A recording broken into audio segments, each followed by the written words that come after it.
अस्सलामु अलैकुम वरहमतुल्लाहि वबरकातुहू। मैं आपसे मुखातिब हूँ हकीम सैयद रियाज अहमद शाह।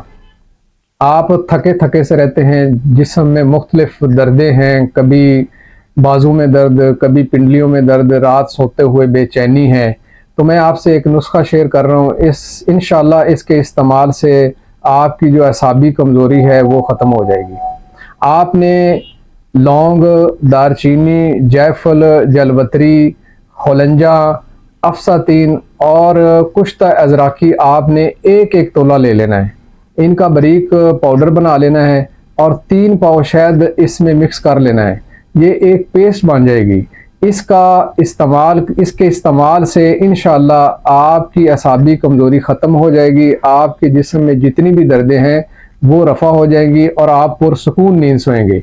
इसके साथ साथ ऐसी ख़वातीन जिनका हैज़ बंद है, हैज़ की प्रॉब्लम है, ये उन ख़वातीन का हैज़ खोल देगा और हैज़ के अंदर जो बेकायदगी है उसको बाकायदा ये उन्हीं तरीक़ों में ले आएगा जिन तरीक़ों में ख़वातीन को हैज़ आना चाहिए। बहुत शुक्रिया। अस्सलामु अलैकुम वरहमतुल्लाहि वबरकातुहू।